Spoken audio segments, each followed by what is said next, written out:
साथ संगत जी, प्रेम से कहना धन निरंकार जी। एक नई साखी के साथ स्वागत है आप सभी का आपके ही अपने चैनल पर। आज की साखी का विषय है कभी भी बड़े बुजुर्गों की बद्दुआ या श्राप ना लें। चलिए सुनते हैं आज की ये साखी। साथ संगत जी, एक दिन सुबह के समय जब सोहन अपने काम पर निकल रहा था, तभी उनके घर में कुछ हलचल सी हुई, जैसे कोई अनहोनी घटना घट गई हो।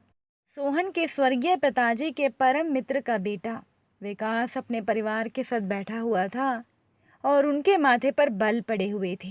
पिछले 70 वर्षों से सोहन और विकास के परिवार के बीच में पारिवारिक संबंध रहे हैं और विकास के परिवार के पास पीढ़ियों से ही बहुत ही धन संपदा रही है।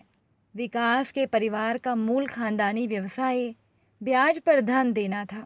इसके बदले में वो लोग मकान, दुकान, जेवर आदि गिरवी रख लिया करते थे और अपने शहर में पिछले 20 सालों से वो लोग ठेकेदार थे।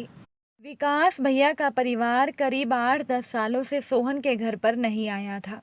विकास के परिवार के लोगों में घमंड की अति रहती थी, इसलिए आज सोहन के मन में और ज़्यादा उत्सुकता जागी कि ये लोग उनके घर पर कैसे आए हैं। अब विकास जैसे इंसान की अस्त व्यस्त दशा देखकर सोहन से रहा नहीं गया। जैसे ही वो घर पहुंचा, सोहन ने माँ से पूछा, माँ सब ठीक तो है ना? ये भैया आज हमारे घर पर कैसे? इतनी सुबह ये किस लिए आए हैं? ये तो किसी से सीधे मुंह बात तक नहीं करते थे।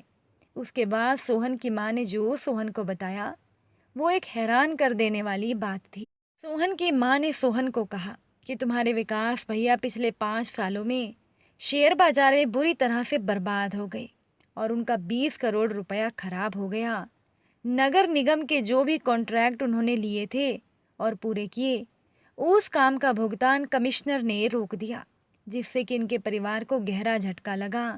बाकी कामों को पूरा करने के लिए इतने बड़े सेठ को बाजार से सूदखोरों से 50 लाख रुपए देने पड़े। पर अब वो 50 लाख रुपए का ब्याज बढ़ते बढ़ते 80 लाख रुपए हो गया है और अब तो इनके परिवार के पास खाने के पैसे भी नहीं बचे हैं और इसीलिए ये लोग अपना आलीशान घर, जो शहर की सबसे अमीर बस्ती में है, वो इन्हें बेचना पड़ा है। अब ये सुनकर सोहन को झटका सा लगा, लेकिन सोहन की माँ ने आगे जो सोहन को बताया, वो तो और ज़्यादा हैरान कर देने वाली बात थी। सोहन की माँ ने सोहन को बताया कि आज से करीब 50 वर्ष पहले एक गरीब बूढ़ी महिला ने विकास के पिताजी से 40 रुपए उधार लिए थे और उसकी एवज में उस महिला ने अपनी चांदी की मोटी पायल, झुमके, चेन आदि विकास के पिता के पास गिरवी रख दिए थे। उस बूढ़ी महिला ने खून पसीना एक करके 3-4 सालों में 40 रुपए ब्याज सहित चुका भी दिए। लेकिन विकास के पिताजी के मन में चोर आ गया और उन्होंने बूढ़ी महिला को झूठे हिसाब किताब बताकर जबरन ब्याज बढ़ाना शुरू कर दिया और वो उस महिला के जेवर देने से मुकर गए।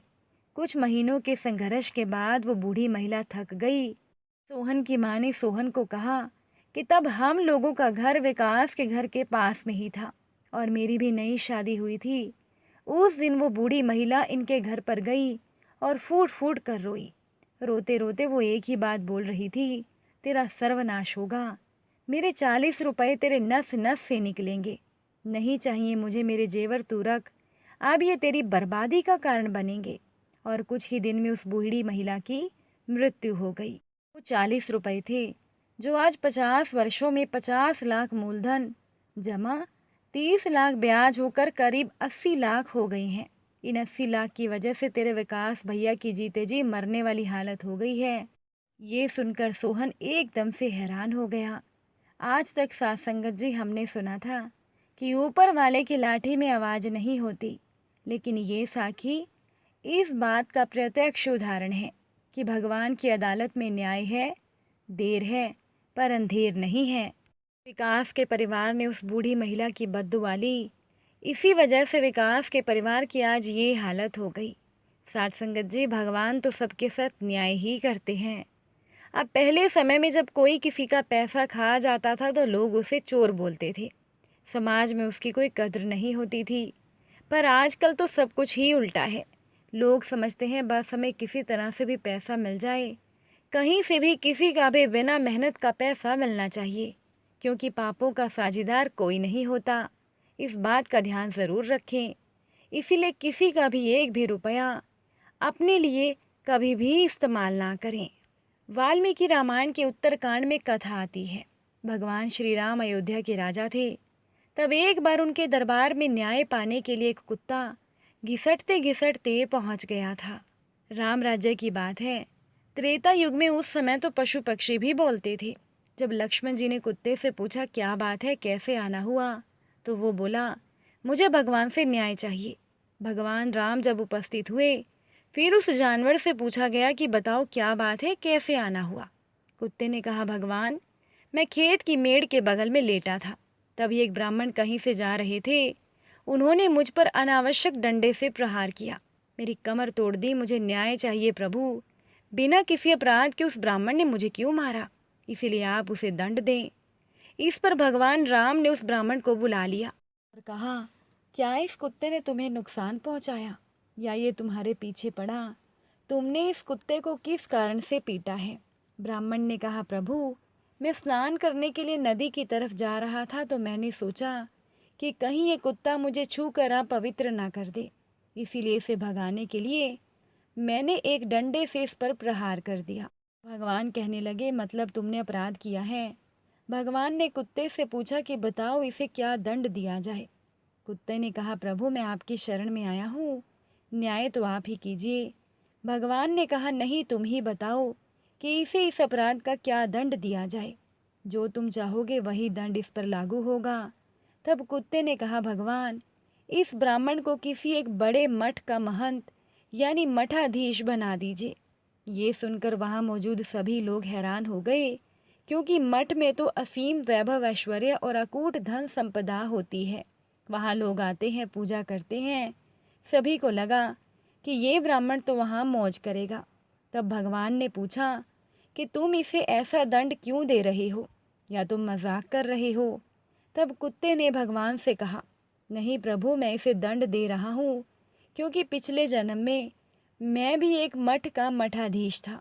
वहाँ पर उस मठ की धन संपत्ति से मेरी बुद्धि भ्रष्ट हो गई। मुझे जो सत्य के प्रति कार्य करना था उसे ना करके मैं गलत कामों में लगा रहा। उसी को ही असली आनंद मैंने समझा, जिससे कि मेरी तपस्या का तेज खत्म होने लगा और एक दिन मेरी मौत भी हो गई। उसके बाद ही मुझे ये कुत्ते की योनि प्राप्त हुई। मेरे कर्म इतने खराब थे कि मुझे दोबारा मनुष्य जन्म मिला ही नहीं। इसीलिए प्रभु, मैं जानता हूँ कि ये ब्राह्मण भी मठ का मठाधीश बनते ही सुख भोगने में लग जाएगा और मठाधीश बनते ही निश्चित रूप से इसके तप का तेज खत्म हो जाएगा और ये भी मेरी तरह कुत्ता बनकर द्वार द्वार घूमेगा। कुत्ते की ये बातें सुनकर वहाँ मौजूद सभी लोग हैरान थे। इसीलिए साथ संगत जी, भगवान कभी भी किसी के साथ अन्याय नहीं करते। इसीलिए तो कहते हैं कि भगवान के घर देर है पर अंधेर नहीं। अगर आज की ये साखी अच्छी लगी हो, वीडियो को लाइक शेयर कर दीजिएगा। चैनल पर नए हैं तो सब्सक्राइब ज़रूर कीजिएगा। आप सभी से फिर मुलाकात होगी नई साखी और नए विचारों के साथ। साथ संगत जी, प्यार से कहना, धान निरंकार जी।